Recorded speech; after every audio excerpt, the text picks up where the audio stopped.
A red weather warning in place as Storm Dara arrives tonight and into tomorrow, bringing gale force winds and gusts of up to 75 miles per hour. I'll have all the details on that later in the programme.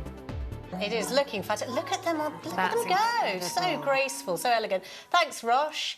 Now, I love watching ballroom dancing, but I've got two left feet. What about you two? You dance. No, I mean, I'm not saying I'm not without moves, but I'm just not very good at the form. I try to be graceful. Yeah? But not Lily, I hear you've got some form. I'm quite flaily, I would say, overall. It's the long limbs. It doesn't really help. But didn't you win a competition when you were a child? When I was very young, and I think maybe that might be because my parents complained once I didn't get a ticket to enter the contest. So, well, I'm not sure if it was it gets the you to the top, whatever you got to do. Right, let's get more details on this impending storm now. Lily's got the breakdown. Lily, how bad is it likely to be? Well, as we heard earlier, there is a red warning in place. That is our highest wind alert and the most severe weather warning that we have in the Channel Islands. When you see these, it is a good idea to keep an eye on forecasts and listen to any government advice, and also, if you can, avoid outdoor activity. But that being said, it is important to remember that we do get storms in the winter. And while red warnings aren't common, they are a feature of the weather that we can get. Now, speaking to forecasters at Jersey Met, they say in a typical year, we could expect to see a red warning maybe once or twice. But just to get a bit of a breakdown of the winds, we are expecting it to reach a gale force 8 tonight and staying at a gale force 8 for much of tomorrow. We'll see occasional gusts of up to 75 miles an hour and occasionally severe gale force 9.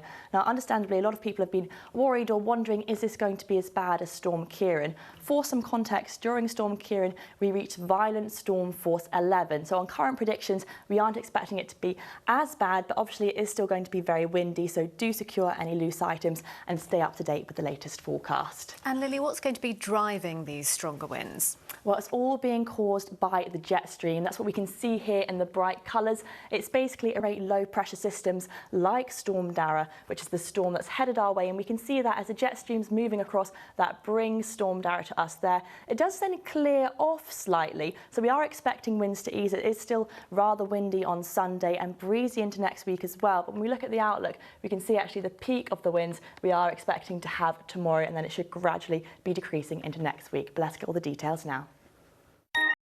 Well, it was a picturesque start this morning, very calm seas and light winds, but that really is the calm before the storm, because we have got very strong winds on the way and a red weather warning in place as Storm Dara arrives this evening, bringing the peak of the gusty winds tomorrow. So this evening we can expect some wet weather turning to squally showers later on, and the winds starting to ramp up, but the strongest gusts coming after midnight. We're expecting to reach a strong force 7 to gale force 8 by the time we reach dawn, with minimum temperatures of 9 and 10 degrees. So the odd bright spell tomorrow, but otherwise plenty of showers, heavy ones with hail in the mix and breezy winds coming from the northeast, as I said, up to a gale force 8 to severe gale force 9 at times and gusts to 75 miles an hour.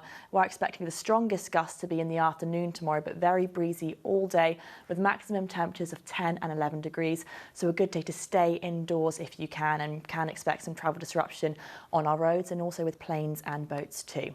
Let's get the times of high water then, between 10 and 11, later on between 10:30 and 11:20, with the sea temperature at 12.2 degrees. So moving into the second half of the weekend, we can see that Storm Dara is heading away slightly to the west, but it still will be breezy on Sunday, and the wind coming from a slightly northerly direction. So again, that could well cause some travel disruption with flights. Let's see it all on the outlook now. So we are expecting to be going down from a force 8 to a strong force 7 on the Sunday, easing slightly into the next week, but still breezy with strong force 6s in the mix. And we could still have some travel disruption into Monday too, with some showers around throughout the weekend.